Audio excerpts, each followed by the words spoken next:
Welcome to my channel. ఈరోజు మన recipe వచ్చేసండి ఎగ్ కీమా కర్రీ అనేది ప్రిపేర్ చేసుకుందామండి.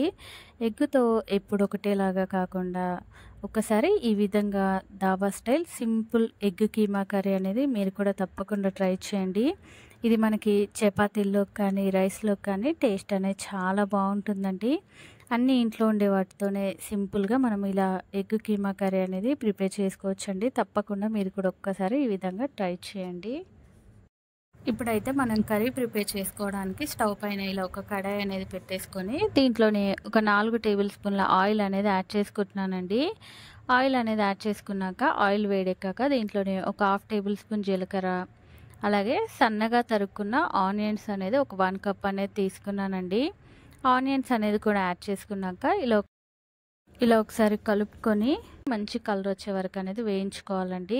అలాగే దీంట్లోనే కొంచెం పసుపు అనేది కూడా యాడ్ చేసుకొని మన ఆనియన్స్ అనేది ఇలా మంచి కలర్ అనేది వచ్చే వరకు వేయించుకొని ఇలా వేగుతున్నప్పుడే దీంట్లోనే కొంచెం కరివేపాకు, అలాగే ఒక 1 టేబుల్ స్పూన్ అల్లం వెల్లుల్లి పేస్ట్ అనేది కూడా యాడ్ చేసుకున్నానండి. అల్లం వెల్లుల్లి పేస్ట్ అనేది కూడా యాడ్ చేసుకున్నాక ఒక 2 నిమిషం పాటు అనేది ఇలా కలుపుకుంటూ ఆనియన్స్ అనేది వేయించుకోవాలండి. ఇలా వేగిపోయాక ఇప్పుడు దీంట్లోనే ఒక టమాటా అనేది తీసుకొని ఇలా సన్నగా ముక్కలుగా అనేది కట్ చేసి తీసుకున్నానండి. టమాటా అనేది కూడా యాడ్ చేసుకొని ఇలా కలుపుకున్నాక మూత పెట్టి టమాటా అనేది పూర్తిగా మెత్తగా మగ్గిపోయే వరకు అనేది ఇలా మగ్గించుకోవాలండి. చూడండి, టమాటా అనేది ఇలా మెత్తగా మగ్గిపోతే సరిపోతుందండి. ఇది అనేది ఒకసారి ఇలా కలుపుకొని ఇప్పుడు దీంట్లోనే ఒక 2 టేబుల్ స్పూన్ల కారం అనేది యాడ్ చేసుకొని మన రుచికి సరిపడా సాల్ట్ అనేది కూడా యాడ్ చేసుకుంటున్నానండి.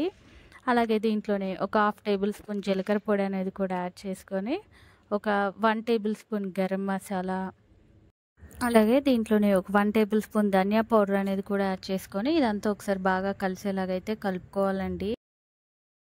దీంట్లోనే ఒక 1/2 కప్పు వాటర్ అనేది యాడ్ చేసుకున్నానండి.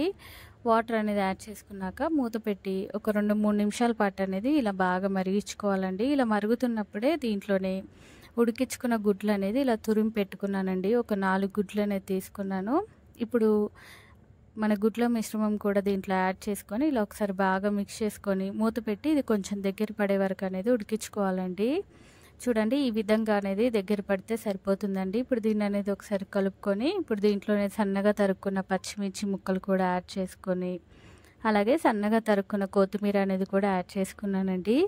ఇవన్నీ యాడ్ చేసుకున్నాక మరొక 2 నిమిషాల పాటు అనేది ఉడికించుకుంటే మన కర్రీ అనేది రెడీ అయిపోతుందండి.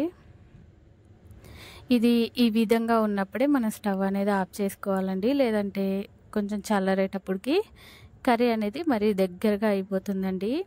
ఇప్పుడు మనము దీన్నైతే స్టవ్ అయితే ఆఫ్ చేసుకుందామండి. మన కర్రీ అనేది రెడీ అయిపోయిందండి.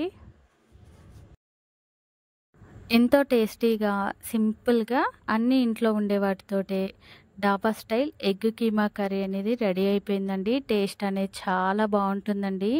ఇది మనము చపాతీల్లోకి కానీ అలాగే రైస్లోకి కానీ కూడా చాలా బాగుంటుందండి. తప్పకుండా మీరు కూడా ఒక్కసారి ఇలా ఎగ్ కీమా కర్రీ అనేది ట్రై చేసి చూడండి, చాలా బాగుంటుందండి. ఎలా వచ్చిందో నాకు కామెంట్ సెక్షన్లో కామెంట్స్ చేయండి. అలాగే ప్లీజ్ లైక్ చేయండి. నా మరిన్ని వీడియోస్ కోసం ప్లీజ్ మర్చిపోకుండా మన ఛానల్ని సబ్స్క్రైబ్ చేయండి, షేర్ చేయండి. Thank you for watching the video.